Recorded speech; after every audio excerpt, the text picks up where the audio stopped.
Hey guys, what's up? Hold on really quick. Let me pull up the chat. Oh, okay, I see you guys. Cool, cool. What's up, brother Jerry? How are you? How's everybody doing? Good evening, good evening. Hey Christian. What's up, guys? Hold on, let me share my live stream really quick, okay? I'm gonna share it on Instagram so people can join in.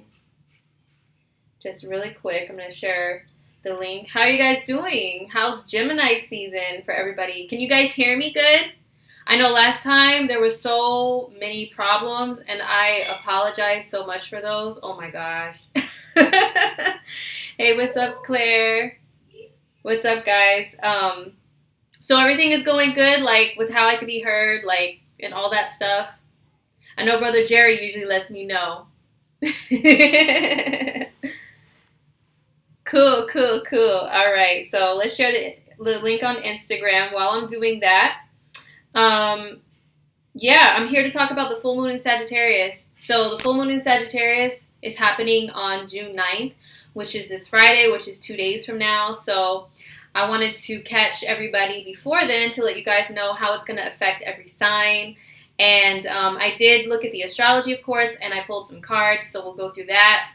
And then also at the end, I will do a little bit of Q&A for you guys. So that way we can, you guys can ask me some questions. As long as they're like general, not like, will my soulmate come back? That requires like an extensive reading. So hold on. Let me check my live stream health really quick. I'm doing something different this time. Let's see.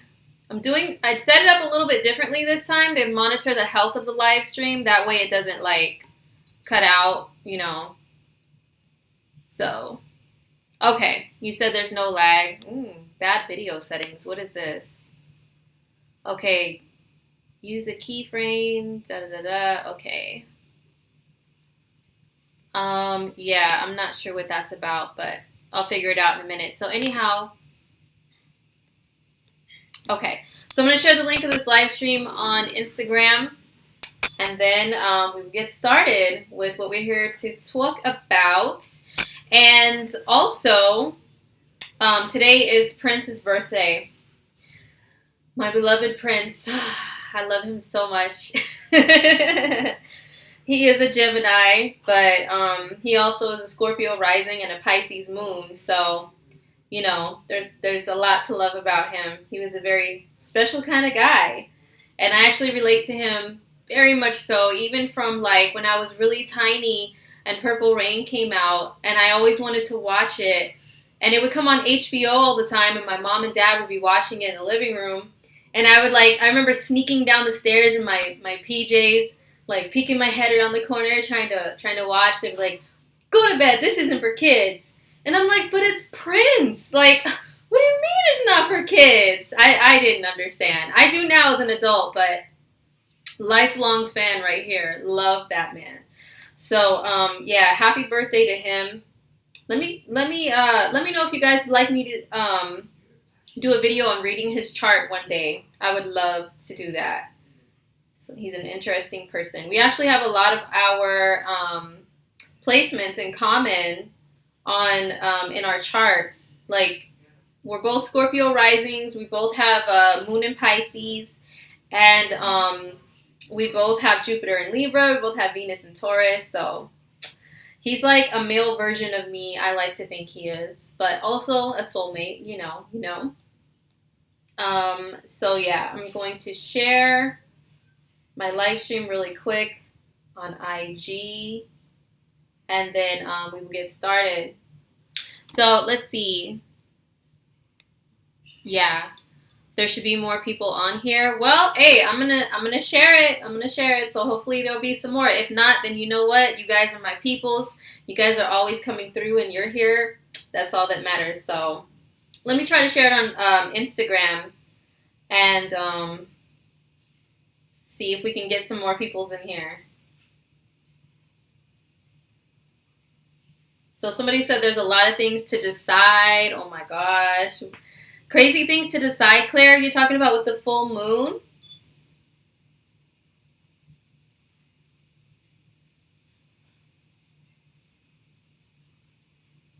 Okay.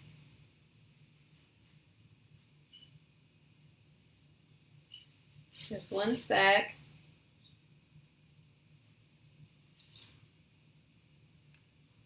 And cards are okay.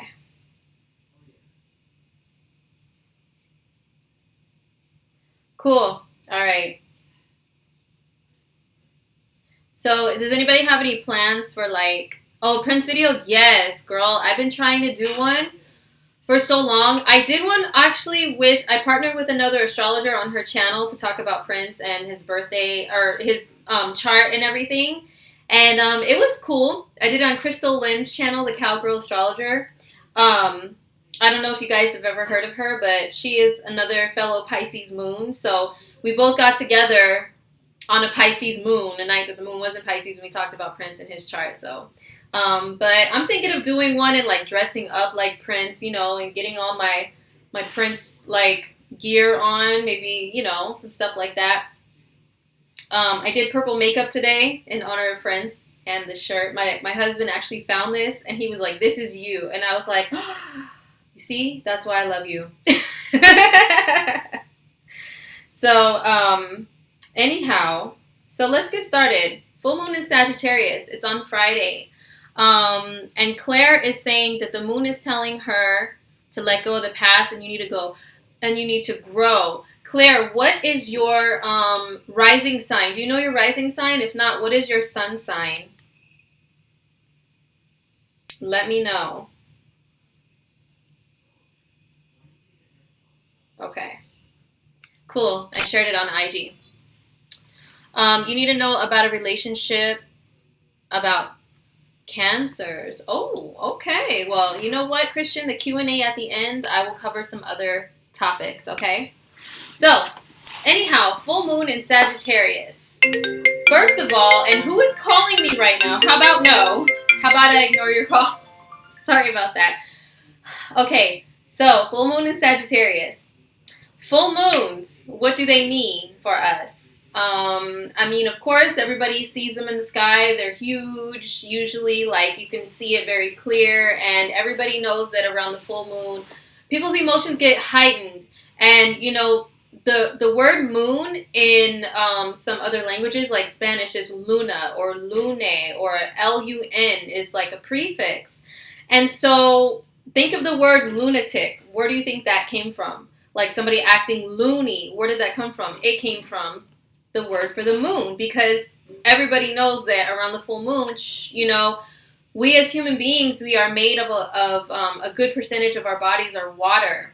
And everybody knows that the full moon pulls the tides of water. So it rises up levels in us as human beings too. And water in astrology is our emotions. Okay. Oh, you are a Virgo. Yeah, Virgo moon and Pisces. Okay. Okay, is this, are we frozen, guys? Because it's showing up as frozen on my screen. I don't know why. Okay. Never mind. Okay. So, anyhow, full moons. So, how they are shown in astrology is, the sun is in one sign, and the moon is in a direct opposite sign of the sun. So the sun's light is shining on the moon. That's why we can see it a lot more bigger and clearer. And in astrology, it's like, yeah, they're in opposite signs. They are sending like an aspect to one another that we call an opposition that is challenging. It brings about challenges. But with full moons, it brings things to a breaking point that have to have a resolution of conflict. So that's why people get so tense, they get antsy, they get emotional and anxious around the full moon. And so that's the full moon in astrology. So this full moon on June 9th is the moon in Sagittarius and the sun in Gemini. So those are two opposing signs. Why are these two signs opposing? What's different about the two? And how do what do these opposites have in common too? So Gemini is where the sun is at, and Gemini energy is all about swift, quick communication, right? It's like picking up a little bit of data, running with it, spreading it around to everybody, because Gemini is ruled by Mercury. Mercury, the messenger. If you look at like the little, like the Greek mythology representations and like characterization drawings and stuff of Mercury, it's like the dude that has like the wings on his feet, and he has wings up here, and he's running or flying or whatever to deliver messages. So that's Gemini's energy. And Sagittarius is also like a messenger, but it's more of a messenger of deep philosophical knowledge. It's all about the truth. Like, for instance, I say that, you know, just to make it more toned down and like easy to understand, Gemini versus Sagittarius is like reading a headline and like skimming through it real quick versus reading a long book through and through every single word of that book. And Gemini energy is like reading a headline, skimming through the article, kind of picking up the information really fast, but then like kind of dumping it, like throwing most of it away.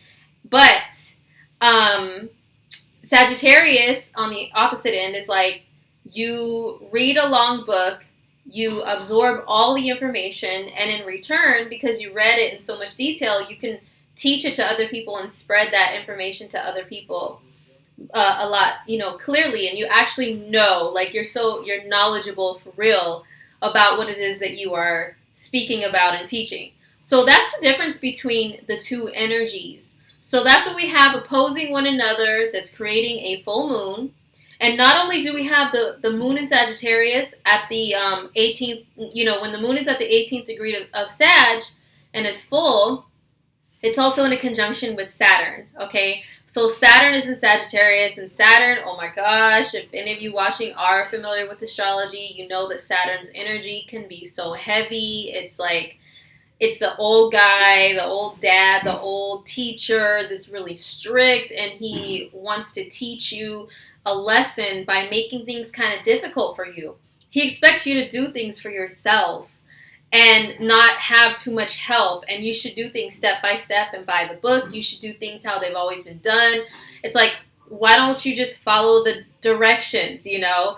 And so therefore, wherever Saturn is transiting in your life, he can make things a little difficult, to be honest. However, Saturn is like a strict boss, right? If you have a strict boss who's very by the book, he rewards people who follow step by step by the book. And then he's like, congratulations, you are smart. I trust you because you went by the book. And Saturn rewards by, you know, Saturn's rewards can be represented by, say, like you get a degree somewhere, okay? Like you get a sheet of paper, you get a plaque or an award of achievement. That's how Saturn rewards you, but it's not always by those. Those are just kind of like symbolizations that I'm talking about and I'm mentioning. Saturn's rewards are like, say, for example, Saturn is in Sagittarius right now, so all Sagittarians are getting hit hard by Saturn's lessons.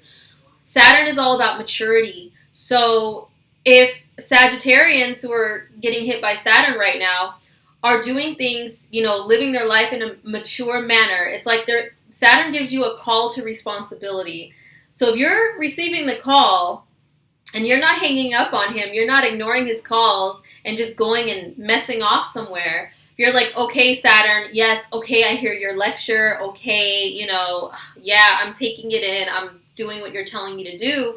Then at the end of the Saturn transit, you will be rewarded greatly by achieving something great in life, achieving a goal, achieving a dream, you know what I mean? So, yeah, Hermes is Mercury, okay, in mythology. And Saturn's energy, yes, can show you how to do things like make money, like Brother Jerry is saying, depending upon where it's transiting in your chart. Like, for example, like me personally, Saturn is transiting through my house of money, through the second house right now. And he's making it a little difficult for me to earn money, But as long as I work very, very hard and I'm consistent, then the rewards come. If I were just to say, you know what, I'm going to do this get rich quick scheme, okay? That's when Saturn would say, oh, no, no, no, child. You're supposed to do things thoroughly, not like that. I'm going to snatch you up by your neck like a mean dad and turn you around and have you face your responsibilities and say, no, this is how you do it, okay? Start all over again. Bam, throw you back down to the ground. So anyhow, what does all that have to do with the full moon? Well, that's because the full moon is in a conjunction with Saturn. So whatever the full moon brings, it's going to have like a Saturnian flavor to it. You know what I mean? It's going to be something to where you could be rewarded greatly for hard work, or there you may be, having a lesson that comes up that's like, dang, because Saturn rules Capricorn, and Capricorn is what? It's the goat. So if you look at mountain goats, they climb up a mountain, right? Like, that's their job. Like, Capricorn, it represents mountains too. It rules mountains, okay? Climbing up the mountain, like, it may be steep. It may have, like, so many miles away until you get to the top, but it's just like, okay, I want to get there and I can achieve that. I know I can. Even if it takes me forever, I'm going to do it. So you climb up there.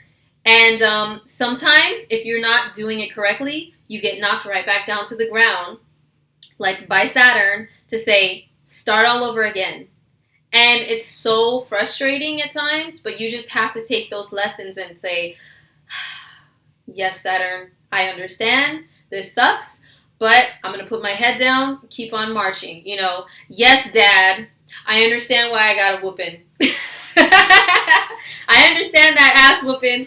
Now I'm going to do what you told me to do, how you told me to do it. So this full moon may have a little bit of that energy mixed in. Sagittarius energy could be very happy-go-lucky. It's about, like,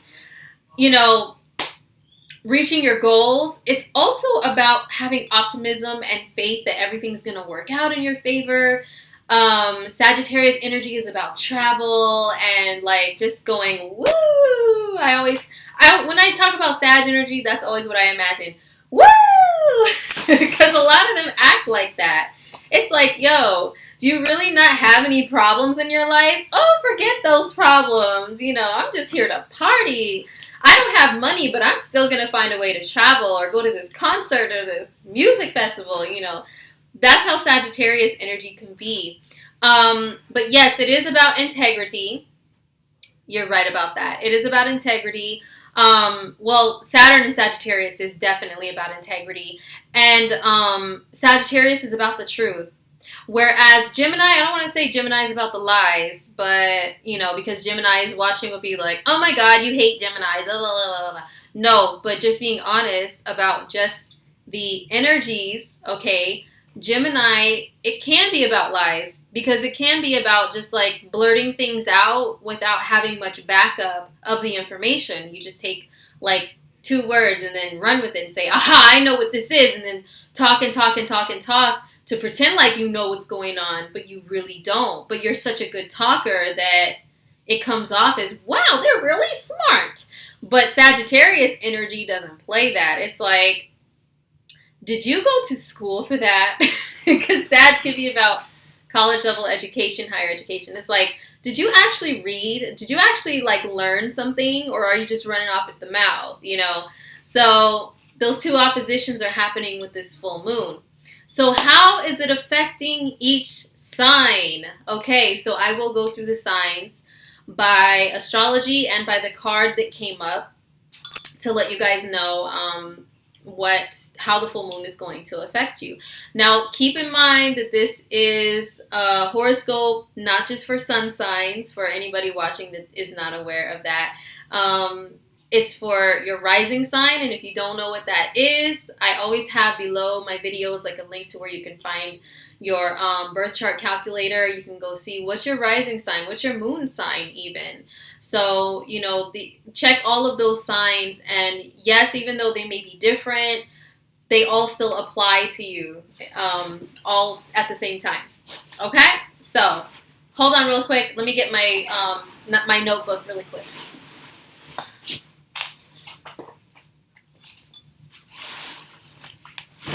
Because she is prepared, honey, okay?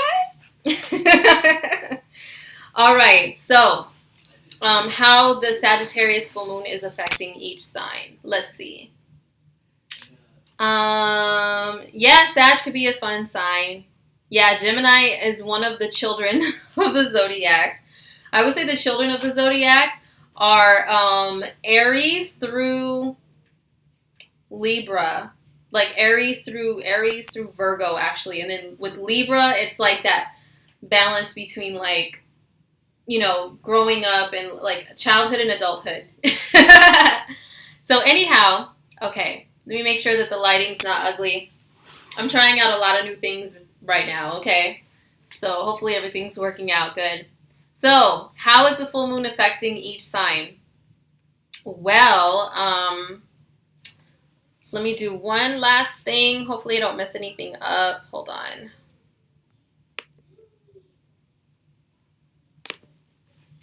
I want to check something else before I get into all the signs. So let's see.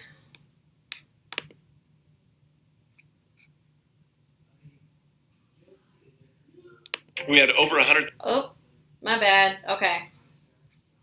Okay, there we go. Woo! All right. Okay, cool. So for Aries, the full moon in Sagittarius is in your 9th house. So the 9th house is the energy of Sagittarius because, you know, the zodiac wheel starts with Aries, and therefore Sagittarius is a 9th sign, so it's 9th house stuff. So what are 9th house matters? So 9th house is it is foreign travel or dealings with foreign people. It's education. It's like broadening your horizons. It's getting out there and exploring the world beyond a little bubble. So what the full moon can bring to Aries people is some more exploration. Exploration of the world, of your world, beyond just like your day-to-day stuff, you know, just, well, you know, I go to work and I come home and, you know, I go to the store sometimes, you know, I go around my neighborhood, okay. It's beyond that. Like, it's, you know, okay, where can I travel? Like, okay, instead of like, yeah, me being adventurous is like going around the corner or going to like the next city over. Sagittarius energy is more like, let me see what's in the next state, the next country, across the world, you know. So it's broadening your horizons that way, either by literally traveling. You guys may be making travel plans of some sort, finalizing some travel plans, or by like mentally just seeing the world from a different perspective, a broader view. That could be how it affects Aries people. Now with Saturn being in the mix here, there could be some delays if you try to rush anything involving travel or deciding to go back to school, furthering your education, and so on and so forth. But it's definitely going to highlight that area of life and, you know, hopefully help you to see things in a brighter light for Aries people. So the card that came up for Aries for this full moon is the Page of Earth. So the Page of Earth card, pages are young, they're youthful. Like, pages actually kind of remind me a little bit more of like Gemini energy mixed with Pisces, but we ain't talking about them. We're talking about Aries, okay? And we're talking about Sagittarius energy. But the Page of Earth card, it even says like you're scholarly, you're successful, wanting to do something more challenging or a new area of study. So for Aries people, hey, this is definitely validating that for you, that you may want to try something new. Even if that means like trying, 9th house is foreign, so like anything that's foreign to you. Okay, that can mean like a restaurant that has different food that you've never tried before. Something so small as that can help you to be adventurous and open your mind.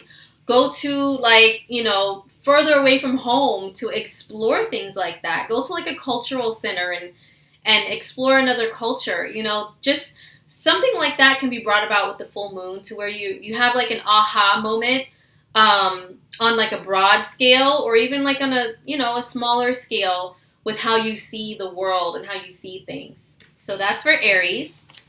So for Taurus, the full moon in Sagittarius is in the 8th house. Okay, so The eighth house is it's a little challenging. It's a place that a lot of people try to avoid because it is the place of the darker side of life. The things that we try to hide away that we don't really want to deal with all the time is the eighth house. It is like secrets. It's, things that may be hidden away that are ugly, to be honest, like old trauma and pain of the past is hidden in the eighth house a lot of times. Relationships that were very intimate that maybe like they were torturous or they ended in some sort of way can be found in the eighth house. It's the house of death, and but beside all of that scary stuff though, the eighth house, it is like joining forces. Pretty much is joining forces with people. Joining forces with people on a material level, like with money, like a business partnership, like you get together with somebody and you guys invest in a business together and the revenue goes to both of you. You split it, right? Or it could be like in a marriage. You're married or you're like living together in a marriage type of situation and you guys pay bills together. It can even mean like if you own a property and you're renting it out, the money that you get from the tenants, that's eighth house stuff too. Eighth house stuff is also like taxes and inheritances that you receive from people. And it's also like just receiving money, like receiving sums of money, whether large or not, from a source that's outside of you working for it. So with Tauruses, I know some Tauruses that have a little bit of difficulty that hopefully is coming to an end and a conclusion with this full moon when it comes to taxes. Tax season, I don't know about you guys, but it was no bueno this time around, at least in my world.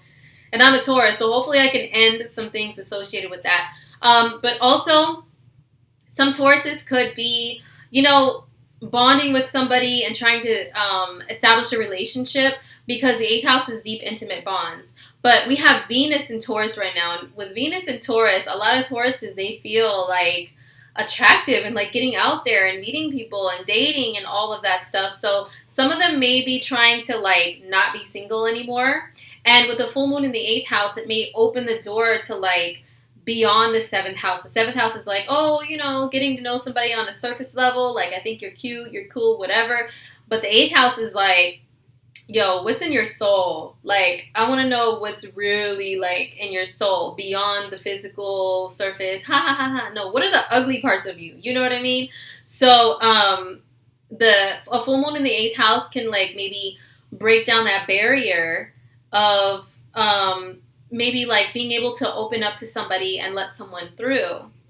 Okay, yes, come through Venus, Eve, you already know what's up. Venus is in her home sign, and I'll be doing a video on that on another platform, so watch out for that. But yes, Tauruses, it could be, and the full moon can bring a final decision involving like an intimate relationship or something to do with money. And if you've been like going with the flow of what Saturn has been trying to teach you in this eighth house, then the full moon conjunct Saturn, it may not be too bad for you. It may bring about like a great reward of some sort of cash, money, for you working hard on some eighth house stuff, for an example. Now, the card that came up for Taurus is, it's not that great of one, to be quite honest, with my Taurus people, but it's the Five of Air. Now, 5 cards are usually about some sort of conflict, some sort of challenge that you can receive from other people. And this one, it says, an unwise choice, learn what you can from this situation, review everyone's motives. So the 8th house is also an energy of reviewing motives, okay? Like really scoping out people's motives. And also, this full moon is going to be in a square to Neptune. I just realized that. It's going to be in a square to Neptune. Right now, the sun is in square to Neptune.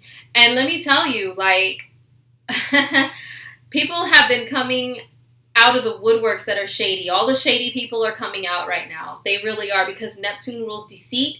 Gemini, like where, the square is happening with the sun, is like talking, being a good talker, a smooth talker. So if Neptune is influencing that, it's like your motives are hidden and they are shady, and they can be trying to like deceive people and pull the wool over someone's eyes, which is Neptune, in order to get what you want. And you don't really care about the other person's feelings. It's like, hey, who can I scam today? You know what I'm saying? So the full moon is going to be in a square to Neptune. So definitely Tauruses, before you make any joint ventures with anybody, whether that's intimate, whether that is financial, be sure to check their motives. Use that 8th house energy keenly to be like, hold on, let me do an x-ray, you know, this person real quick. Let me bug my eyes out like Prince, like, boop, and like really look at them like, who are you really? Who are you trying to play? You, like Prince said, somebody who tries to play me, they're only playing themselves. So Tauruses, do not get played. That's what this card is about. Review the motives, okay, with that full moon. So next up is Gemini. So the full moon in Sagittarius for Gemini, it's in your 7th house of relationships. So it's like the sun is in your sign ruling you. Like, this is me, this is who I am. Love me or leave me be, you know. And then the moon is in the opposite sign to you, which is Sagittarius, which rules your relationships. Saturn is there. So Saturn is like, what have you Geminis been doing in regards to relationships? Have you guys been faithful? Have you been true? Are you being honest? Are you really wanting a relationship? Or are you just doing something for fun, you know? And are you being true to you and true to your partner? So Saturn sitting in that 7th house, I know it's no fun, Geminis. Like, Geminis really love having fun, having variety, a variety of people to date and stuff like that. Saturn is like an anchor, like sitting there in your 7th house. Been there since 2015, will be there until 2018, and telling you guys to sit down, settle down. And some Geminis are resisting, like, no, I don't want to. Like, I don't want to settle down. You know, I want to still play. I want to have fun. I want variety in my world. I get bored. Saturn's like, Gemini, look, I don't care if you're bored. Like, you need to sit down and you need to look at how you're handling relationships, okay? So the full moon can bring a final decision when it comes to a relationship. Is pretty much what I'm saying for Geminis. That can mean that maybe somebody's trying to anchor a Gemini down and they're not even really good for you, but you feel like you should stay because you're answering the call to responsibility that Saturn is calling you to do. So you're like, you know what? Saturn's telling me to sit my ass down. Okay, I'll sit down. I'll sit down with this person. You know, just do my duty here. But really, they may not be good for you, Gemini. Maybe they try to restrict you too much to not allow you to be free to be yourself. Like, Geminis are bouncy and, you know, all over the place and stuff. That's just in their nature. So is somebody trying to, like, restrict you from being you? You know, that it can flip around that way. Geminis get a bad rep for being cheaters and all that stuff because they like variety. And yeah, I will admit, they are famously known for that for a reason. But not all of them are like that. Not 100%. Okay? And some of them may be good people that are in a relationship and they just don't, you know, they're like just letting somebody kind of like walk over them, like, and just, you know, not let them be themselves and not have any fun. Like, what's a Gemini without fun? They can feel dead inside. You know what I mean? So, Geminis, if you're going through a relationship issue, this full moon can bring it to light, bring a decision, like, should I stay or should I go? If it's you that is doing not so great as a partner, then it could be your partner that's like, I don't know if I should stay, you know? I might say, peace. Thank you so much, Eve. Eve says I remind her of Janae Aiko. I love Janae Aiko. She is a Pisces sun and moon, and she also has Venus and Taurus like me, so I love her. Anyhow, Geminis, sorry for getting distracted, but you guys understand because you do the same shit, okay? But Gemini, it could be time to let go of a relationship, or it could be some of you guys make the decision to settle down finally and like get married or something, or get engaged, or, you know, just try to be more serious in a relationship and decide, you know what, I think I'm gonna stop bouncing around all over the damn place and sit down in one spot with this great person that I met.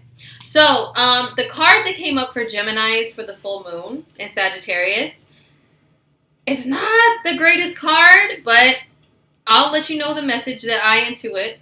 It's the Five of Water. Once again, a 5 card. A 5, which can mean some sort of conflict can come up.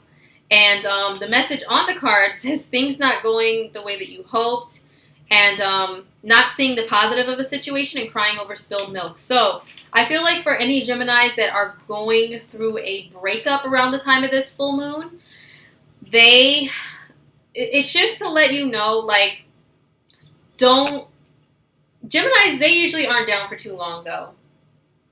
But just use your Gemini nature to get yourself back up. Get up, get back out there, do what you have to do. And you know what? Actually, this is making me think of a Gemini friend that reached out to me today, telling me that she just had a breakup, like, I think yesterday or just very recently, just this week, within the last couple days. A sudden breakup, and she said she wants to curl up in a ball, and I had to advise her and tell her, look, get back up, get up, girlfriend, there's better out there for you, there's so much stuff for you to do. Geminis like to stay busy, so keep yourselves busy, Geminis. If this applies to you, this full moon, if it's affecting you in that way, keep yourself busy. You're great at doing that. Get out and talk to people. And that's actually what my friend told me that she's doing. Is she went to go talk to somebody, and it ended up that person is going through the same thing. So they're like kind of crying together, But don't cry over spilled milk, meaning like don't cry for too long. Don't be down for too long. On this card, there's 3 cups that are laying there like spilled over.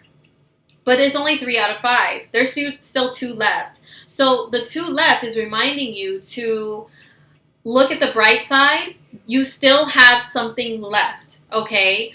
But also, if this is anything that's not turning out the way that you hope, Gemini, it doesn't necessarily have to be relationships. It's just reminding you to get back up again, all right? So that was for Gemini. Now on to Cancer. My sweet little Cancers. Any Cancers in the house? Let me know. So for Cancer, the full moon in Sagittarius is happening in your 6th house. So the 6th house is more about how you take care of yourself day to day. And it's about like the things that you do every day. Like if you have a job, it's your job duties. If you have any routines or schedules that you have, it's about that. What are you doing to keep up with that stuff? How do you take care of yourself physically? Like, do you work out? Do you go to the gym? Do you have a certain diet that you use to take care of yourself? It's all about your routines, and then also like the work duties that you have. That's also the 6th house.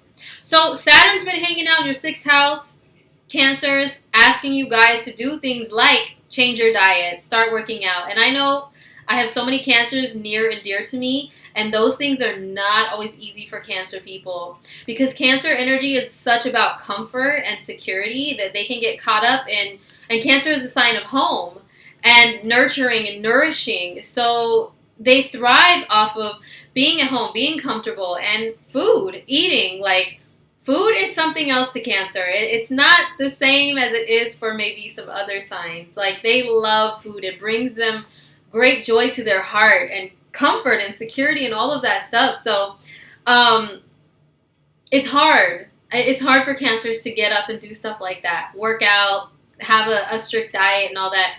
But some of you guys, since Saturn's been in your sign the last 2 years, have had maybe some health scares, or maybe the doctor just said, hey, Cancer, you need to step it up, start doing some of those things for the sake of your health. It could be also with work. Some Cancers have been brought a lot of great responsibility, and maybe a boss that's a little bit strict and on their butts all the time, but it's only to whip you up into shape, because Saturn can be like a drill sergeant too. I compare him to that too. It could be a drill sergeant that's whipping you into shape, but in the field of working, whipping you into shape so that you can become like a high-ranking person like Drill Sergeant Saturn. So any of those things could be affected for Cancers. Any of those areas can have a final decision made, a breaking point that you come to and say, you know what? I can't take this anymore. Like, I have to make a change. So the change could be with work. Some Cancers could get a new job, you know? So if you guys are looking for a job, a full moon can bring you like a final callback or that email or whatever that lets you know if you got the job. So if that's the case, I wish you guys the best of luck. But also it could be with your health. Maybe you finally get some results back from a doctor that let you know, like, you know, the answers to what you need to do to better your health. Or it could be just on your own. Maybe you're just noticing, like, you know what, I need to get my ass up. You know, I need to get in shape. I need to cut out certain foods. So I'm just going to do it now. So a full moon could be a good time, especially because Cancer's ruled by the moon. Any moon phase affects you guys, especially full moon. So this could be a time when you guys finally make a decision for the better, to better your life, better your health, and so on. So the card that came up for Cancers is the Hermit card. The Hermit card is about, well, it says on the card, you know, spend time in quiet meditation, spiritual teaching, and self-discovery. So this could be that you guys need to spend a little bit of time with yourself, figuring out what you need to do to better your life in any of those areas, you know, to take care of yourself, to do better with work, to be your own guiding light. Also, because the Hermit, he has like a lamp in his hand, to be your own guiding light. Or maybe even find like a guru, a doctor, somebody that, you know, a boss figure that you can like work underneath. Like Kevin Hart is a Cancer, and I was just listening to an interview of his right before this, and he was talking about how he has friends that are some of the greats, right? That in business and entertainment, like Oprah, Jay-Z, he listed those people, and he said, I've learned from them. Like, I don't just chill with them. I don't just use them for having like a person with a big name like to be associated with. I actually ask them questions like, yo, how do I get where you're at? How do I get where Jay-Z's at? How do I get like to fly on like a you know, like a jet like Jay-Z like that, like on my own? How do I get, you know, he learns. These are people that like represent Saturn reaching the top of their game. So, you know, and Kevin Hart is a Cancer, once again, if anybody's joining in. And he learns from those people. He works under like a guru, you know, to learn within his work that he does how to work better, smarter, get to the top. I say all that to say, Cancers, maybe you guys need to find somebody that, you know, can help you to do that. And this full moon in Sagittarius may help you to find the right influences to follow with, you know, bettering yourself with your work and your purpose, and also with your health too. So that was for Cancer. So next up is Leo. Any Leos in the house? Hey. Let's see. What? Oh, you saw a Cancer having a mental breakdown in the last week or so? Ooh, you know what? This energy could get to them. And also Mars is in Cancer. Mars is making Cancers like really, some of them fly off the handle. It can have them like really, really like, you know, frustrated emotionally. Anyhow, Leos, for Leo people. So the full moon in Sagittarius is in the 5th house for Leos, which is awesome. The 5th house, it rules children. So some of you Leos may have something come up when it comes to children. You may have a decision that you have to make in regards to your children, or to have children maybe, you know. The 5th house is also those casual romantic dates that you go on. Like, it's when you meet somebody, you guys are texting each other, all this cute stuff, you're getting to know each other. They are texting you in the morning, saying good morning, and it's like, ooh, okay, so we're like that. We're on that level, okay. The 5th house is also like, I was listening to somebody talk about dating on Tinder, the Tinder app today. That's some 5th house stuff to me. It's like casual romantic flirting. It's flirting, all right? So, but it's also like, yeah, the house of lovers, like, I guess, not people that you are committed to, but you're kind of dating around, you know. So anyways, Leo, the full moon is going to be in that area for you. So there could be a finalization or a final decision in those regards. Saturn has kind of been, the fifth house also rules hobbies, like creative hobbies, things that you do for fun, things that like get you going and smiling a lot and all that stuff, shining out there the most. That's the fifth house. So for a lot of Leos, Saturn for the last 2 years in Sagittarius could have been making you guys work very hard to turn a hobby, a creative hobby, into a business, for an example. Or it could have been like dulling the fun. Like you guys feel like everything is all work and no play, and play, Leos are all about play. Leo's a fifth sign on the zodiac wheel, so fifth house stuff is like their territory. And it's like Saturn has been kind of restricting them from that. Like, oh man, like, I want to go and play, Saturn, can I? No, not until you do this or do that. It's like, oh man, So anyhow, the full moon could be bringing up something for Leo people in regards to business, like growing a business from a creative endeavor and actually being serious about it, like making a decision to do that. Also with your children, maybe the full moon could bring a decision that's like, okay, my children, they need this, they need more of my time, they need more discipline, they're acting up, something to that extent. So maybe it could be that you guys have to make a decision in regards to kids in some sort of way. Also, the fifth house is fun and leisure, and it's also dating, like I said. So maybe you guys have to make a decision of whether to let somebody go when it comes to dating. Kick somebody to the curb that's been bugging you to death on Tinder, and they're like a loser, or they're not to your standards, Leo. Leo has high standards. So if you're dating somebody, you're getting to know them, you're in that honeymoon phase, and it's just they're not cutting it, kick them to the curb, Leo. This full moon can bring that for you guys. So the card that came up for Leos for the full moon in Sag is the Six of Air. So this is somebody embarking on a new journey in something new. And see, they're running away. This unicorn, you guys probably can't really see that well. Hold on, let me put the card like all up in your face right now. Hold on. Okay, you see that? Okay. So it's like a unicorn. He's run off from another herd of unicorns. He's run away from the crowd. And he's jumped into this boat. Like, let me get the hell up out of here and get away from what everybody else is doing. Like, maybe like, also the full moon is the sun in the 11th house for Leos. The 11th house is the crowds, the groups that you belong to. And the 5th house is also about being an individual. So there could be a situation for Leos that come up to where you need to step away from a group that you've been associated with for a long time, because maybe like they're, what they stand for doesn't sit with you anymore, So now you got to branch out and be an individual and say, peace out. Like, bye guys. I need to embark on my own journey and just take off, This could also mean like taking a trip. So some of you guys may be taking a trip for leisure and for fun. So I really hope it's something like that for you Leo people. So that was a full moon for Leo. Now on to Virgo. Are there any Virgos in the house? I know somebody said they're a Virgo moon.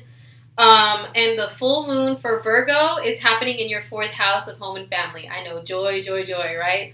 So the full moon is conjunct Saturn once again. So Saturn, I do have to talk about Saturn with this full moon and what it's been doing for you guys. So Saturn in the 4th house for the last 2 years for Virgos has been doing a few things here. Some of you guys have maybe had children for the first time or added to your family by having more children. And it could have made things a little bit more like tied down within the home front, like more responsibility.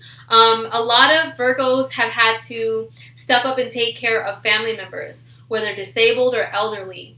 Like my mom is a Virgo, and she's had to move in and start taking care of my grandma, her mom, and start trying to help my grandma with her business, So that's also like a 4th house Saturn thing. I know a Virgo also that has an adult son that is a drug addict, or he's been in and out of jail, and so he's had to kind of take on some responsibilities trying to nurse this guy back to health and being sober. And then there's grandkids involved too, so it's just like a big mess. They've had to, step up that responsibility of that. Or it could be some happy stuff, like maybe some Virgos have been trying to buy a house or getting a house built. Saturn represents buildings and structures, literally. So some Virgos have been working on getting a house built, which is awesome. Or just building a family life for yourself, like getting married could be Saturn in the fourth, because then you guys want to build a family together, So, and it could have been bringing some difficult, like, relationships with family members the last 2 years for some Virgos too. So that's also that.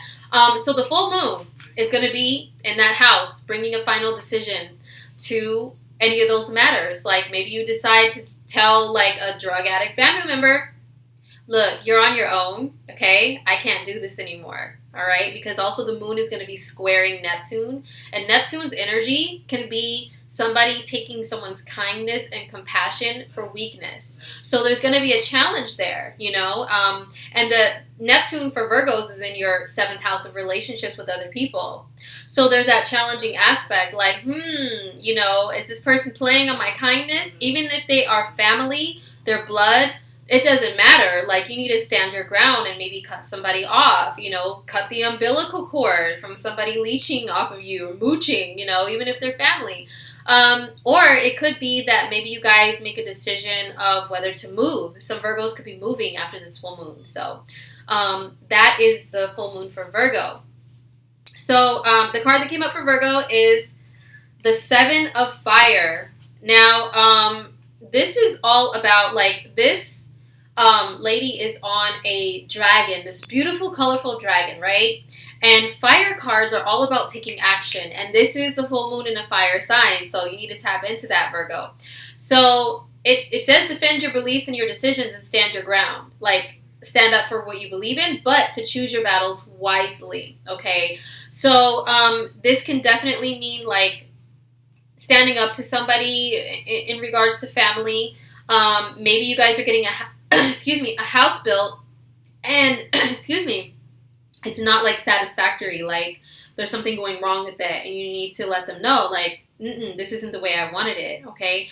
But yeah, definitely something to where you guys are standing up for yourselves. And, this is matters of the heart involved too. Because the lady on the dragon, she has a wand, and at the end of the wand is like a jewel, and it's green, and that represents the green chakra, which is the heart chakra. So it could be something that may be like tearing at the heartstrings of a Virgo, like to tell somebody something, especially if it's family, like, hey, you know what? Like, I can't help you anymore. And all these other wands are flying at this lady on the dragon. But she's protected by the dragon. The dragon is her will and her, her fiery passion for standing for what she believes in. So she's protected, even though people are coming at her, okay? So as far as Virgos, yeah, just stand your ground with whatever decision you need to make in regards to home and family, and, that is what it is. So, next up is Libra. So what's the full moon going to do for my Libra people? So the full moon in Sagittarius for Libras is in your 3rd house. And the 3rd house is all about communication with other people. It is like day-to-day communications that you have with like people in your neighborhood, with people that you go to like the day-to-day places. If there's any Libras in the house, let me know in the chat. But yeah, it's all about like neighbors. It rules neighborhoods, and also like people, like family members that aren't like living in your home. Well, traditionally speaking, in some cultures, not living in the home. It's not like mom, dad, sister, brother. It's like anybody outside of that, like cousins and uncles, and maybe even siblings too can be seen by the 3rd house. It's also how you commute around, how you get around your town or your city, like driving or riding the bus or whatever. All of that stuff is 3rd house. So for Libras, there is a final decision being made there. Maybe some Libras need to get a new car or find a new way to commute around, to do what they got to do, go to school, go to work, whatever. This could be something that shows you like how to communicate a lot better too to other people. Something to step up your communication game, Libra. And Libras an air sign, so that they are like some of the masters of communication, relating one-on-one to people and being able to talk to them on a level that is like understandable. Like they care about the other person that they're talking to. Usually, okay, generally speaking, all right. So this could be just a new way to step up your communication game. Maybe learning a new language, maybe learning something that can help you to communicate better. Some of you guys may even just be getting a new phone, okay? It could be that too. But it could be a new beginning in the life of your siblings, or maybe in the relationship with a sibling. Like there could be some conflict or something that needs a resolution, something brought to a breaking point with a sibling or cousin relationship. Yeah, so that's what the full moon can bring to Libra people. So the card that came up for you guys is the Knight of Fire, another fire card. And knights are young. It's a youthful, young energy. And fire is impulsive. It's adventurous. So don't forget that this is the moon in your third house and the sun up there in your ninth house of long distance travel. And, you know, the third house is short distance travel. So maybe this is telling you to like, you know, to maybe get out a little bit more, be a little bit more spontaneous, a little bit more adventurous. But this is another one of those this is a card that's like watch what you say, because you may fire off things too quickly at the mouth, Libra, that can upset other people or offend other people. And Libra people hate to be offensive. Like Libra's one of those signs that's like, oh my gosh, like I think so much about the other person that I don't want to offend anybody, so I'm going to watch what I say. But with this full moon there and this spicy energy, like you could be faced with a situation to where you are just like blah, just like blurting stuff out. And you know, we've got Mercury up in your ninth house right now, Libra, and the ninth house is all about the truth, just spitting the truth and being blunt. Okay, so definitely be careful with the bluntness if you do have bluntness in your speech right now, because this card is also just saying think things through carefully. Think what you say through carefully, because it could result in like a conflict based on, you know, impulsiveness and being like, whoops, like maybe I shouldn't have said that. All right, so now for Scorpios. Woohoo! Any Scorpios in the house? Let me know. I see you guys. Carmen, a Virgo moon. Brown Brujita is a Libra. Hey, what's up, girl? Hopefully that resonated with you. All right, so for Scorpios, this full moon is in our second house of earned income. So Saturn's been chilling, hanging out, anchoring down our second house of money, how we earn money. And it, you know, some of us Scorpios have had a difficult time with jobs, you know, holding down the income because of one reason or another. Right now, Scorpios also have Uranus in our sixth house of work. That has caused maybe some extreme ups and downs, some job changes have been happening for some Scorpios, Scorpio risings that I know. And they've been all of a sudden, like quick decisions to leave or quick decisions of like people firing them or whatever. That has like messed with the finances a little bit, made it a little harder to keep them anchored down. So also like, a lot of Scorpios are trying to branch out and find new ways to make money. And that's also the second house.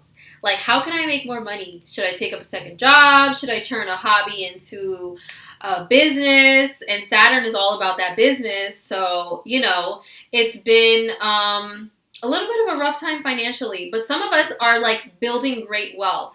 Like, maybe saving a lot of money. And it could be, like, Saturn could be calling you to do that rather than spend. It's like, let me store money away for a rainy day, because Saturn is all about security. So this is security when it comes to your money. You're learning a lot of lessons there. Now the full moon comes along and it brings like something to a head or to a decision with that. So for Scorpios, this could be a decision regarding a job. Like I have a Scorpio rising, another Scorpio rising that's close to me. And she even said that she's applied for some jobs to kind of, you know, go to the next level with career. And now she's just waiting on answers. So I let her know, girl, the full moon, it may let you know they may call you back around that time or after that, you know, and let you know if you got the job. And it's definitely about going after more of what you deserve, because the second house is all about what you deserve. Well, it's like self-worth, how you see yourself worthy. So a lot of Scorpios have been having issues with like, am I worthy of higher pay, you know, or am I getting paid enough right now to where like they're actually paying me my worth? So yeah, this full moon can bring about a decision that has to do with how much you get paid in your job, or finding a way to make more money. So crossing my fingers for you Scorpios. So the card that came up for Scorpios is the Six of Water. And this card is all about the past and like looking back at the past and, you know, just kind of dwelling on it a little bit. So I would say if any Scorpios have any issues that come up that have to do with, also the second house is self-worth and self-value. Like any issues to where somebody, like Saturn in the second house, boy, let me tell you, I'm a Scorpio rising and this has applied to me too. People could have been trying for the last 2 years, Scorpio, to really like stunt your growth in career and whatever it is that you want to do, and try to knock you down and tell you that you ain't worth a damn thing. Like you're not worth a dime. You ain't worth jack. You know what I mean? And try to like cut you down and make you feel unworthy, you know, or there could have been issues in your childhood, Scorpio, that maybe like a parental figure or like teachers or somebody could have been telling you like, you're not worth anything. You're not going to amount to anything. And that trickled into adulthood to where you're like, it's hard for you to make decisions right now of what you're worth and what your value is because of that, you know, because of those authority figures. But this is just saying, like, don't dwell on the past, okay? Get those ugly, like, drill sergeant, like, Sergeant A-hole thoughts out of your head from the past that are stunting your growth right now. And maybe it can help you to bring up your revenue, like, increase your feelings of self-worth. And then that'll show in the work that you do, you know? And maybe that can bring in some more money, which... Scorpios, I know you appreciate that. We're another sign that rules money. So for Sagittarius, the full moon is in your sign. Woo! Hercules, Hercules. So if there's any Sagittarius here, let me know in the chat. But this full moon is in your sign. So Saturn, which is conjunct the full moon, for the last 2 years has been telling my Sagittarians, you better work. Work it, girl or boy. But he hasn't been as nice as RuPaul, okay? It's not about that. It's not about, like, work, like, you know. It's been like, no, life is hard work. It's been showing, you know, Sagittarians, as I mentioned earlier, can be like, woo, you know. Like, yeah, Jerry said they're a fun sign. Like, they like to have fun. Sagittarians are, like, one of the signs that have, like, that Peter Pan complex. Like, I don't want to grow up. Why can't I just have fun and do, like, crazy things and go here and go there and do what I please? Excuse me. And Sagittarius is all about freedom. So a lot of Sagittarians could have been feeling the last 2 years with Saturn there, like, your freedom is restricted a little bit, right? Like, he's been making life hard, like telling you, get a job, cut your hair, okay? Don't be a hippie. Like, wash your hair. Like, do something with yourself. Just messing with you guys. But actually do something with yourself. Do something with your life. Get up. Don't be a couch surfer. Like, you know what I'm saying? Saturn's been kicking your butt. Yeah, Saturn's been kicking some people's butts and telling them, get up, get a job, be mature, grow up, do serious things with your life. You can't just run off and have all the freedom in the world to just fly off here, fly off there. What about home base? You know, what about your responsibilities? What about, like, having a career? What about your family and all that stuff? Yeah, like, Saturn could be doing some good things. Like Jerry is saying, he's been finding a lot of ways to make more money. Saturn has been gifting and rewarding him with that because maybe you're a lot more mature, Jerry, than some other Sagittarians or, you know, people going through a heavy Saturn and Sag transit. So, it's been all about responsibility, but all for the sake of bettering yourself. Because remember, Saturn could be that mean drill sergeant. He's trying to whip you into shape, though, okay? Trying to whip you into shape so that you could be a better you. And at the end of the transit, he's going to say, good job, soldier. You earned your stripes or whatever. I've never been in the military, so I don't really know all how that works. But he's going to say, good job, soldier. You know, now let me go hit up the Capricorns and mess with them. You know, so then he'll leave you alone and you can exhale and look around like, wow, I really did earn some medals and some stripes or whatever they call it with all the hard work. And now I can exhale and lay down and cry a little bit because I've been through so much, you know. So, yes, Dia is saying that Saturn has taken away many things. However, what she got in return was way better because Saturn will give it and take it away. He will snatch it away if it's no good for you. Just like a dad that's like, yeah, you want to watch TV all day? Well, guess what? I'm going to snatch that away because it's not good for your brain. And I'm going to hand you a book, you know. And it's like, oh, man, do I have two pops? But that book is going to bring you some great knowledge that can help you better your life better than watching TV would. So that's how I compare that. So, yeah, that's what Saturn and Sagittarius has been doing. But, you know, so the full moon combined with Saturn's energy, it can be bringing you guys like a final decision of like maybe something that you finally achieve because Sagittarius is also big time about goals. Hitting those big goals. It's the archer. It's like shooting that arrow like way out there. And it's like, I don't know where it's going to land. But wherever it lands, I'm just going to go fly after that with confidence and like security in myself. You know what I mean? And just go after it. That's what I love about Sagittarians. They're all about those goals. So Saturn rewards people who achieve their goals. So maybe some of you guys are going to be rewarded with something great or have a new goal in mind, like a new goal brought to you to meet. The Saturn's going to tell you, work hard for this and you shall be rewarded in the end. Maybe some of you guys, you know, have a decision with a relationship too, because Gemini, the sun in Gemini is on the opposite end of this full moon for you guys. So it could be that, you know, you guys want to go further in your life. You want to build, which is Saturn. You want to build a good life for yourself, a great future, but maybe there's this relationship that's kind of holding you back, you know. They're just dead weight. They're just there, you know. There could be just a situation like that where, yeah, just a relationship. Maybe you may have to let them go because they are just not doing it for you. They're holding you back from your goals and your achievements. Or it could be that, you know, maybe you guys do decide to settle down with somebody because they can actually like be a great life partner and you can still meet those goals. So that's that for Sagittarius for the full moon. But just anywhere in your life can change. Any life changes can happen, even so small as like maybe your appearance or something. You decide to change your hair or, you know, whatever, something like that.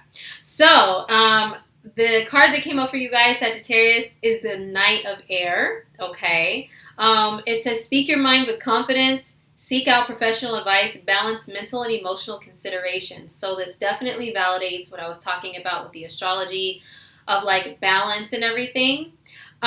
You know, the King of Air is all about diplomacy. So that's that balance. You know, it's like, are these relationships I'm involved with going to help me like in the long run? Are they down with the goals that I'm trying to achieve? You know what I mean? You guys have a cool conversation in the chat. Yeah. Robots will be taking over in the next 10 years. They probably will. I saw some trippy robots that are very human-like that they've been building. But yeah, this Knight of Air card, you know, knights are young, okay, and then air is speech and everything.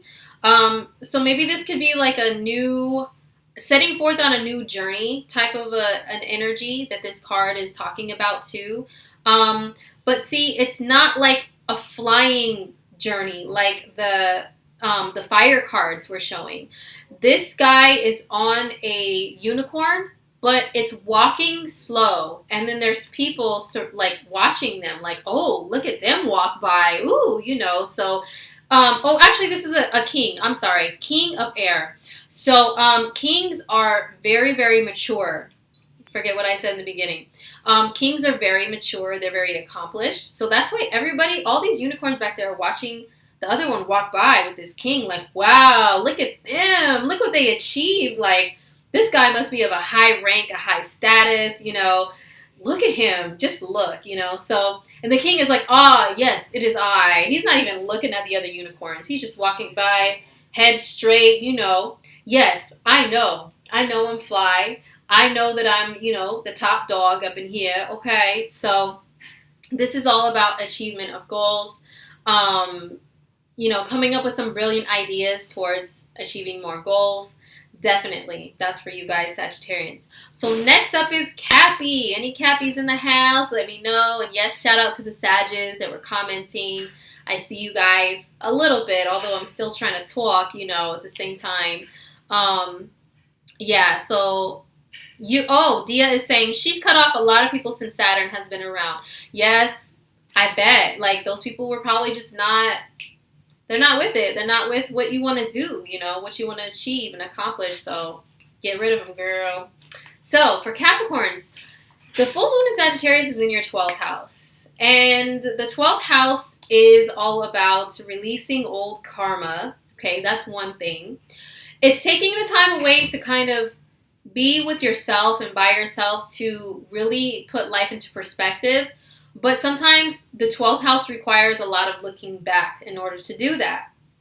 And one thing to remember for Capricorns with doing this, or for anybody with the 12th house, when you look back, don't dwell. Just don't dwell back there, okay? But definitely look back and say, oh, you know what? That's why this happened, and that's why I'm going to approach this differently the next time around, you know? So it does require some reflection. That's the 12th house. Reflection is definitely part of the 12th house energy.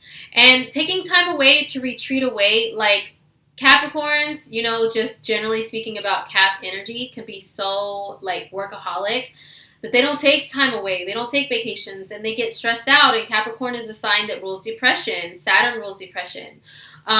So you guys can get depressed easily, but you just keep on going and going and going, and you don't even stop to, like, take a mental break and, like, say, you know what is it that I need, like, for me?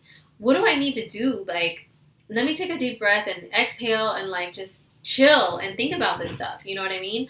So, for Capricorns, your two sisters are Capricorns. Oh, yeah. Mm-hmm. Excuse me. I have a lot of Capricorns in my family, too. So for Capricorns, yeah, take the time out. That's what this full moon is going to tell you. Take some time out. Maybe take a vacation, man. Maybe you need vacation. You work too many jobs, man. You work too hard. Oh, my God, man. So, yeah, maybe you guys need to take some time out, take a vacation. The 12th house rules long voyages, so maybe go on a cruise or some sort of long voyage, whatever you consider far away from work, okay? Because on the opposite end of the full moon is the sun in Gemini, which is your 6th house of work. Work duties, work. And I like to call the 6th house, and I'm going to do a video on this very soon, because I know the 6th house very well with having the sun and Mars there myself. The 6th house energy, I compare it to a hamster wheel. You get in that hamster wheel, you go. You don't really stop to look around and like, get off of it. You just go consistently. And consistency is great. But sometimes you got to step off that hamster wheel and see what else is going on, you know, and not just get caught up in a routine of working. And not even taking time out to even drink water or, like, get some rest. You know what I'm saying? So I think for Capricorns, this full moon is going to bring you some light and some clarity to what you need to do to kind of take care of yourself in that way. Take some time out. And maybe even, like, if any old karma is holding you back emotionally from achieving goals, you know, which Saturn's been there working on that stuff for the last 2 years. Some Capricorns may have been low-key, even more low-key than usual. Some Caps have been, since Saturn has been in Sagittarius, low-key, behind the scenes, you know, not really going out as much. And maybe you guys need to take more of that time and work on release of some old crap. Because, you know, once we get to the full moon in Capricorn next month in July, that's going to be when you start a new beginning for you, yourself. It's like embarking on a new journey or chapter on your path, Capricorn. But before you do that, what do you got to do? Out with the old, okay? You got to let some stuff go, okay, from the past. So definitely a good time for meditation for Capricorns. Meditation, quiet time alone. Maybe go get a massage or something. Venus is in Taurus now. Venus in Taurus rules the touch, the massages that are really, really nice. So some of you guys need to relax and do some stuff like that for yourselves. All right? So the card that came up for Sagittarians is the Three of Fire. Now, this card is about looking out on the horizon to make some long-term plans, okay? So, this is what I'm talking about. This is what I'm talking about, okay, Capricorn? So, you guys have to, maybe review some things. Capricorns are really good at going back in time, okay, and looking at time. So, maybe go back in time. Look at things from a perspective of, wow, that really hurt, or I really messed that up, or whatever. But then turn around and see, how can I do it better the next time? You guys are so good at that, Capricorn. I love you guys for that. How can this be done better in the future? So that's what this card is about. The dragon and the person, they could be a long-haired dude, I don't know, or it's a chick, I don't know. But that person and the dragon, they're making plans together. So this can involve maybe you and another person making some long-term plans, because the 12th house is also being kind of low-key, maybe being at home, talking to your partner, business partner, or husband or wife, whatever partnership you may be in, about your long-term goals and how you could do things better going forward. And then I'm telling you, when that full moon comes up next month for Capricorn, then you guys can proceed with those goals. So some review and some reflection and some looking ahead is really good for this full moon for Capricorns. Don't forget about getting those massages, though. I'm serious about those. All right, Caps? It may make you feel a lot better, and it may be a form of meditation for you guys. Some things may come to you. Pay attention to your dreams, too, Capricorn, because a full moon in the 12th can bring, like, a dream that has a message, okay? So, for Aquarius, full moon in Sagittarius. Thank you guys. Thank you guys who have been hanging with me this long. Thank you so much for hanging in thus far. Once I get through the signs, I will do a little Q&A for a little bit. All right, so for Aquarius, the full moon in Sagittarius is in your 11th house. So any Aquarians in the house, let me know. But Aquarius, the 11th house is all about Aquarian stuff, okay? Because Aquarius is the 11th sign on the zodiac wheel, so 11th house is like your territory. It's like dealing with big groups of people, like-minded people that you know, that have the same common interests as you, for an example. People that have like a humanitarian cause that, means something to you and it means something to them too. You partner up or you get together with these people to, represent like a certain thing or a certain cause or whatever. 11th house is also like, as much as the 11th house is about going along with like groups of people that are like-minded, it's also about being unique at the same time. And I think that's what confuses the hell out of people about Aquarius energy. It's because they are about that, but they're about like, no, but I'm also a unique person, and so are you. It's like we're part of a collective, but we're still unique, So this full moon can bring something to light for my Aquarians as far as, maybe a group of people that you associate yourself with, but maybe you may have to let that go or maybe join a new one. Saturn has been there working on this stuff. And I find for a lot of Aquariuses, Saturn in the 11th house has been showing you guys who your true friends are. Because the 11th house is a house of friends, okay? So a lot of Aquarians, you guys are all about like, I have a lot of Aquarius rising girlfriends. I love Aquarian energy so much. My Aquarius rising girlfriends are my favorites. And a lot of Aquarians, they have all these groups of different people. Ooh, my bad. I'm over here like, psh. Sorry about that. But a lot of Aquarians, they have like groups of different groups of people that they hang out with. And even though those groups may be different from one another, like you guys still can blend in with each one, And a lot of my Aquarius rising girlfriends, it's like every week there's somebody that they're showing like a picture of themselves with. It's like, this is my bestie, and that's my bestie, and they're my bestie, they're my bestie. But I find that since Saturn has been in your 11th house of friends, some of those besties have been knocked off. Like, not like, you know, you guys have done anything bad to them to like kill them off. I'm saying you guys have cut them out of your world or your circle because maybe you found out that they weren't really true. They weren't true friends. So a lot of Aquarians are learning about true friendship, not just the acquaintances, you know, the like, I know you, but I don't know you, but you're still one of my peoples type of thing. It's all about who is truly, truly your friend. Yes, I can relate. I have a Uranus in my first house. Uranus rules Aquarius. So I have a lot in common with Aquarius risings and Aquarian people. And when Saturn transited my 11th house too, Aquarians, like some years ago, I did have some friendships that I learned a lot about, like, who was really my friends when I was in all these different groups all the time, like over here, over there with all these different people. I added all these people, like 900 something people on my Facebook.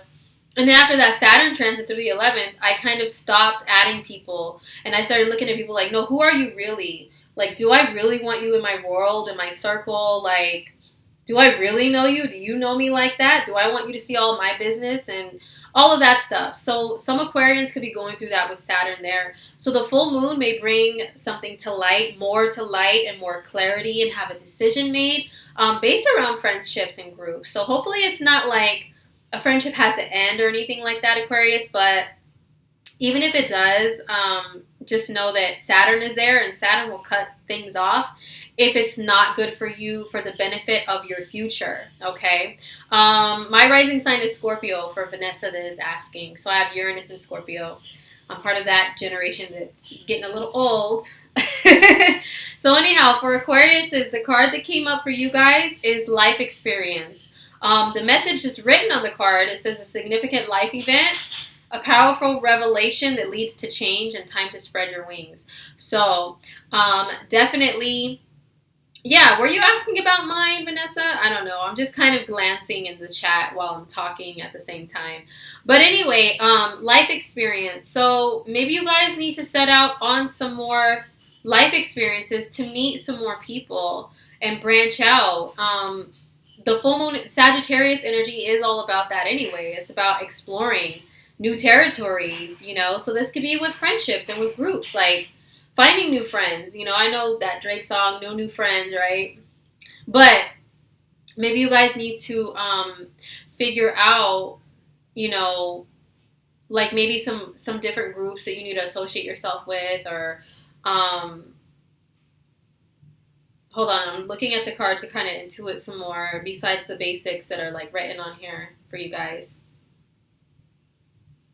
So yeah, the angel on the card, they are by themselves, okay?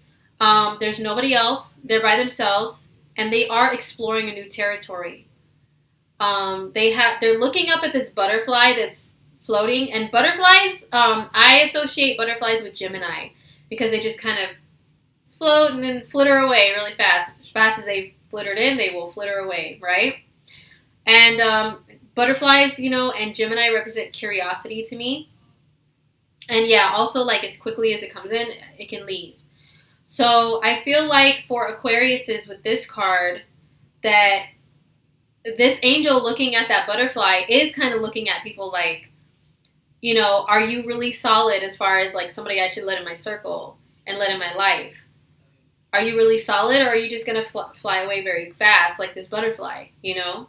But also, this new territory that they're in is gorgeous. And like I said, they're there by themselves. So maybe it's like, it is about exploring new territory. So maybe you guys need to get out and travel to meet some new people. And yeah, maybe you guys need to get out and travel and meet some new people. And just, maybe you may have to leave some friendships behind because they are flitting away like that little butterfly up there. I don't know if you guys can see that by me holding up the card. But yeah, some stuff might change with Aquariuses for people that you hang out with, you know, with this full moon in Sag. So last but not least is Pisces. So Pisces, the full moon in Sagittarius is in your 10th house of career. Dun, dun, dun. And this is Saturn's house because Saturn rules the 10th sign on the zodiac wheel, which is Capricorn. So Saturn has been hanging out, anchoring down that 10th house of career for Pisces people. Hold up. I need to pull up a little bit more, you know, get a little more comfortable here. Okay? So, Pisces. The 10th house is, it's all about like authority, your sense of authority, or authority over you. Okay? So Saturn is about authority too. So a lot of Pisces have had some authority people on their butts, hovering over them, trying to teach them about career, okay? Like, excuse me, trying to teach them about career, trying to teach them about establishing their legacy, which is also the 10th house. Like, who are you? Like, who do you want people to know you as? Who do you want people to remember you as? What legacy do you want to leave behind? Like, my dude Prince here, he left behind a dope legacy, right? And also, there's two people behind me. Well, Prince is one of the other ones, but let me show you guys. I don't know if you can see, but I have Prince and I have Eazy-E behind me. There's a delay with this like live stream, so I don't know if you can see. Hold on. Okay. Yeah, so I have Eazy-E and Prince behind me. They are legends, right? They left a really great legacy behind. And the 10th house can rule that. Like how people know you, what legacy you leave, and what you did to get there. If you're working hard to get there, you know what I mean? So Saturn is all about hard work. He rewards hard work and discipline. So what are you doing, Pisces, to leave your legacy, to leave a dope legacy behind? What are you doing? Are you actually standing for something, working for something, or are you just kind of still floating around lost? Because Neptune is in the sign of Pisces right now. All right? So Neptune causes confusion, to be quite honest. It really does. Pisces can be a sign of confusion, of not really knowing, like, what's going on in your world or with anything. Hold on. Can you guys see me? Dang. Okay. Yeah, you can. All right. So, anyway, Neptune causes confusion. So a lot of Piscean people could be confused right now. Like, where are they going? What are they doing? What are they doing with their lives? What are they doing with their career? Are they where they should be? And if you're not, well, guess what? Saturn in your 10th house is trying to show you what to do to get there. And it could be hard work, Pisces. And, you know, Pisces, we just like to chill. We like life to be just grand. Like, we just like to float and chill, okay? We don't like anybody to be on our asses telling us, like, you have to do this, you have to do that. Pisces is about freedom, too. And we just like the freedom to do our thing and float in our own space and time, not worry about time. I'm a Pisces moon. I freaking hate time. Let me tell you, I'm not the best at keeping track of it all the time, you know? And Prince right here, he said he's a Pisces moon, and he always said time is an artificial, like, man-made construct. And he had Neptune in his first house, too. So very Neptunian, very Piscean energy man. He didn't allow clocks around him. Okay, like nobody was allowed to have clocks, watches, tell him what time is it, even though that band he produced was named The Time, which is interesting to think about. But he hated time because he felt like it stunted the Pisces' ability to just float and be and let things naturally come through and flow. But sometimes, Pisces, we got to pay attention to time. We have to. In order to get to where we want to be in career, we have to follow the constructs of time. I know it sucks, okay? It really does, but we really have to. So Saturn up there in our 10th house of career has been telling us you need to do things step by step. You need to be consistent. You can't just waver off this way, then that way, this way, that way, like we can have a tendency to do. You need consistency in order to gain success and to be able to leave a great legacy, Pisces. So we've been working on that, haven't we? And Saturn has been kicking our ass, being like a mean drill sergeant, you know. Like when I was still working a 9 to 5, I had I'm a Pisces moon, so this applies to me too. In the 10th house of career, I was trying to build a career in finance. I had reached like a really high position in the finance field, but guess what? Both of my bosses were Capricorns. Lucky me, right? They were both on my butt all the time about time. Oh, you came in 30 seconds late and this and that. And, Pisces, we're like, what? Who cares? Like, I'm here. Who cares about what time it was when I came in? I'm here and I'm doing my work. Like, get off my butt, right? So I had 2 Capricorns on my butt all the time. And it just was a lot of pressure. So that's what we can be going through right now, Pisces. Feeling a lot of pressure, but we kind of have to straighten up and soldier on in order to build this great career, build a great name and legacy for ourselves. So the full moon could be bringing something that is a finalization or a decision when it comes to career. Maybe some of us realize that the career path that we're in isn't really what really represents us and what we want to be known as. So we may change that, cut one off, switch to another. Or maybe some of us are lost and now it's like, bing, okay, eureka, I have found it. I have found with my career and my life purposes. Or it could be that maybe you're trying to go after like a higher position somewhere, Saturn's energy rules that. And the full moon brings an answer as to, are you going to be accepted in that position or do you have to work harder in order to get there? And they say, no, try again later, It could be also, the 10th house also rules like how people see you in the public eye and being seen by the public eye. So some Pisces can be shot into some sort of like fame or being well known or like, have something publicly like shown about them in some sort of way.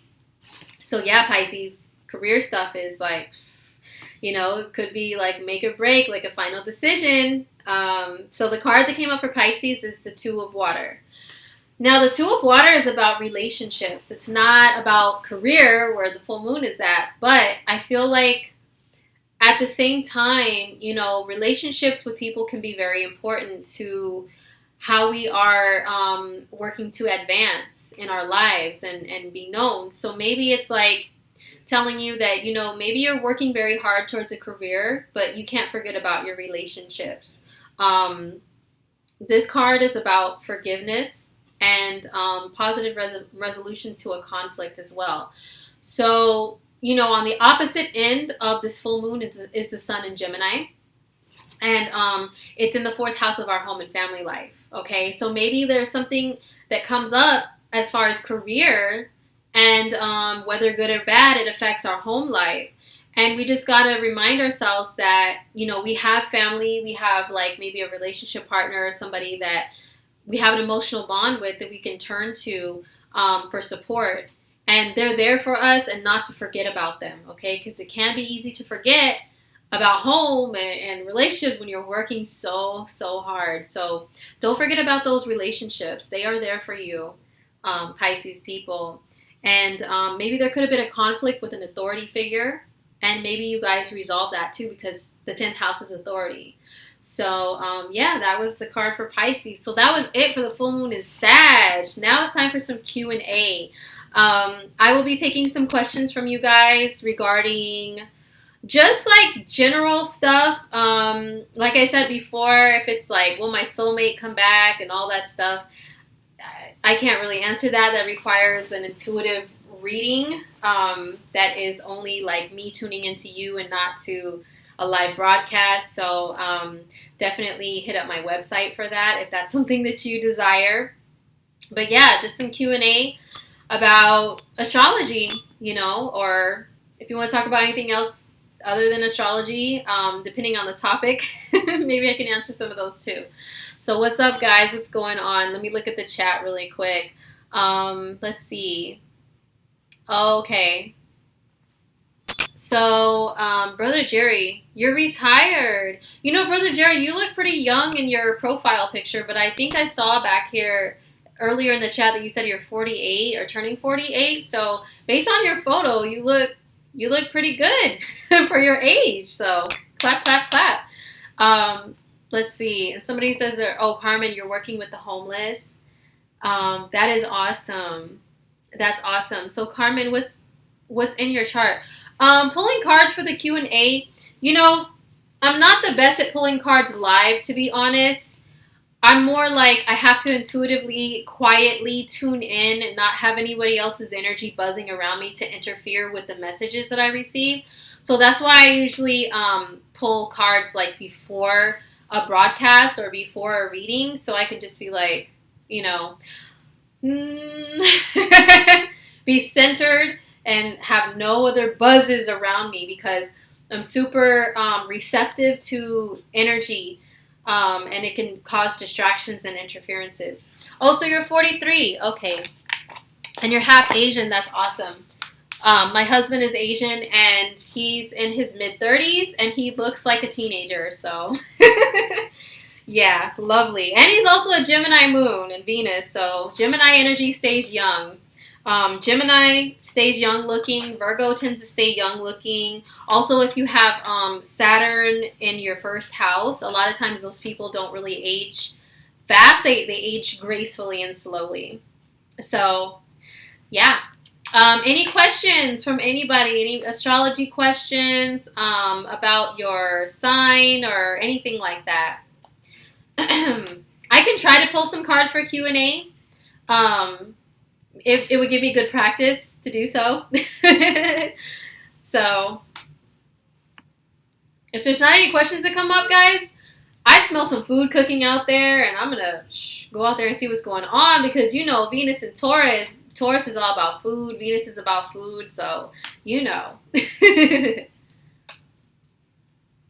Oh, okay, so Carmen says she works with homeless people. That's awesome.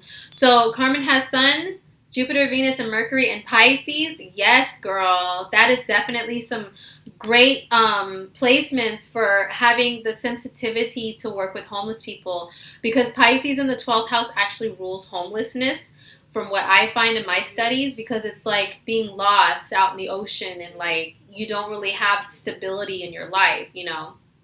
So, let's see.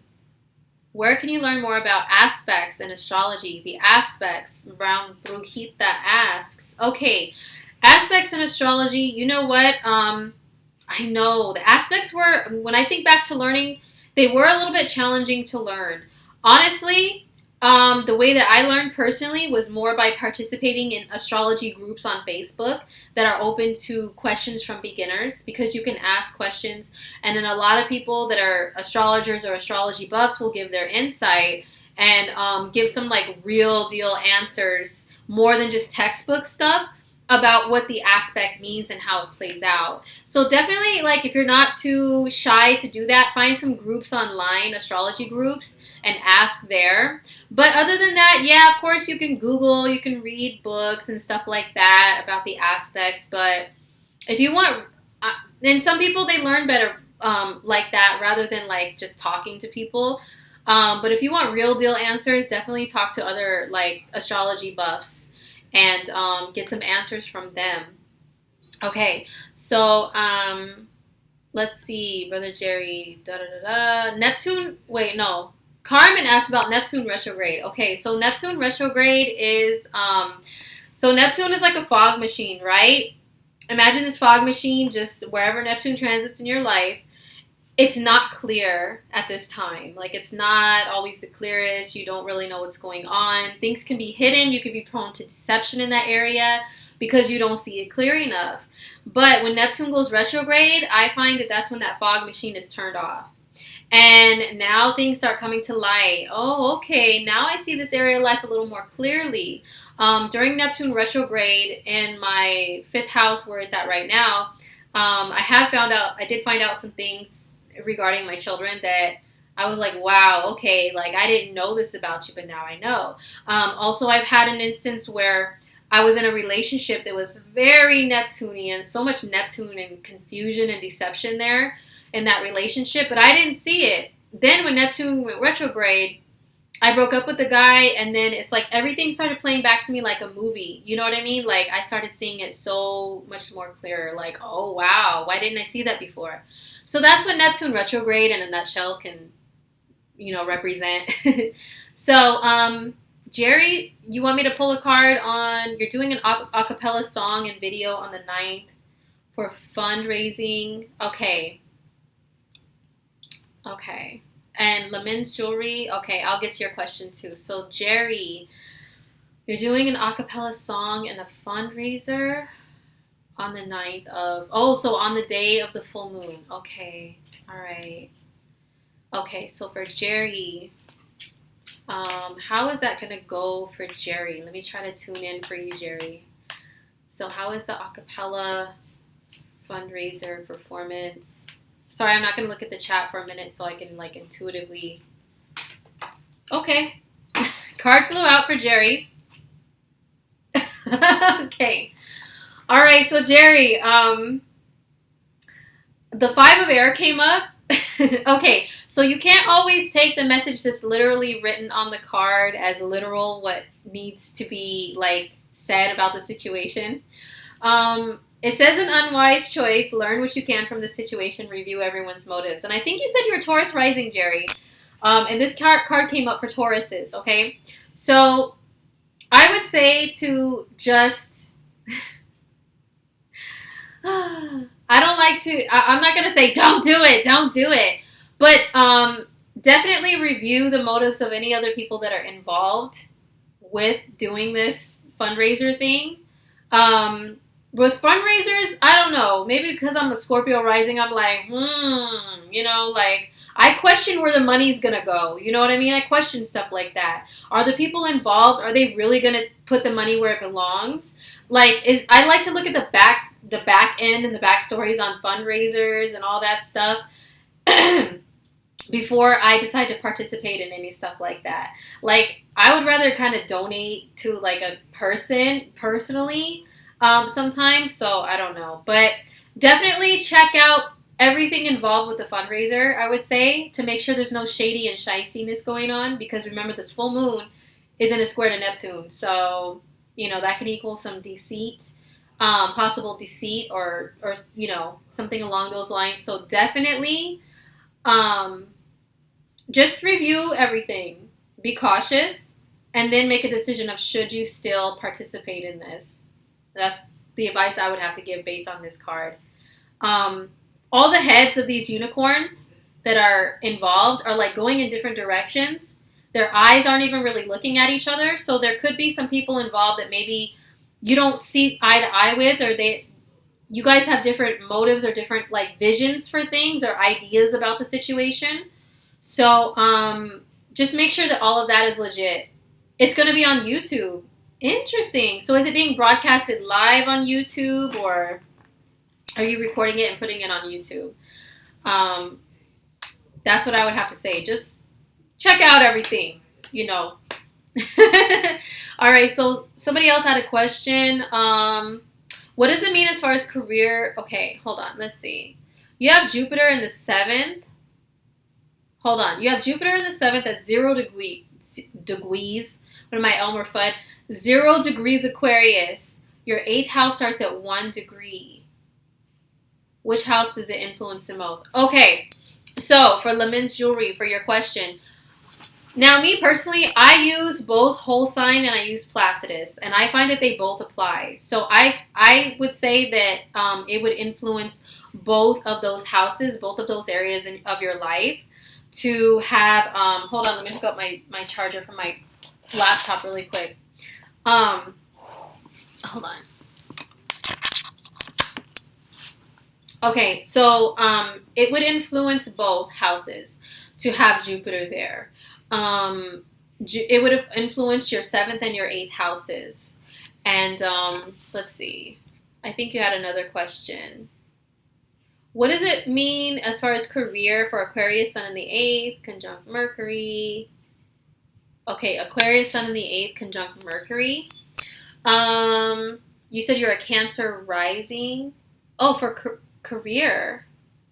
Okay, so for career, just for Aquarius in general, or a Sun conjunct Mercury in general, Sun conjunct Mercury is communication. Communication would be a strong point for you. A Sun in Aquarius, definitely something that deals with networking with others or like reaching big masses of people. But this is 8th house, so 8th house isn't really about that life, like just being so free with it themselves, you know. It's more like, let me do things like low key or under the radar to kind of reach out to people. Career, let's see, you said Pisces midheaven. Well, Pisces midheaven, I would look at where Neptune is in your chart because that's the ruler. But Pisces midheaven in general is finding a career that is in some sort of like humanitarianism, especially with Aquarius too ruling humanitarianism as well. But humanitarianism, maybe some nursing, something to do with caring for the sick, or also Pisces midheaven can see like a person that is in like TV or movies or photography or like the fine arts, stuff like that. Is just in general Pisces midheaven. But I would have to look at where your Neptune is at to see more about career. But yeah, definitely I would have to see a lot more details. The men's jewelry, I would have to see like the aspects to your, you know, Neptune and also your Jupiter. I'd have to see your whole chart pretty much to really tell you some details about career. And I do offer career readings, okay? I do offer them on my website. And also I will be doing a career webinar on another platform that I'm on. And so just watch out for that. It's coming in July, but it will be announced in June. Neptune in the 5th. Ooh, okay. So that means some creative stuff, or maybe working with children, or maybe being a children's nurse or something like that. And you are a nurse. Okay, cool. But yeah, definitely if you want to know more, book a career reading. I can let you know more. Or I have a career webinar coming up, which I'm so excited about. I'm working with one of the best in the world. Hey, you know, so anyhow, if there are no more questions in the chat, I'm going to sign off, guys. I've been on here for like almost 2 hours. And I'm going to go get some grub because Venus and Taurus, man, it's all about that grub. It's all about the smell of things. And I smell my Cancer husband cooking out there. So I've got to go check it out, see what he's got going on. But thank you guys so much for tuning in to this video and seeing what the full moon is bringing for you guys. And once again, this is general for all signs. If you want detailed readings, then I do offer them. My website is indigomoonastrology.com. It's down below. I'll put a little I button up above too. And peace out. Have a great night. Have a great full moon in Sagittarius. Under the replay of this video, feel free to leave me any comments telling me what the full moon in Sag brought to you after the fact as well. So, see you guys in my next broadcast. I will announce on my Instagram and Facebook when that is. So, peace out. Good night, everybody.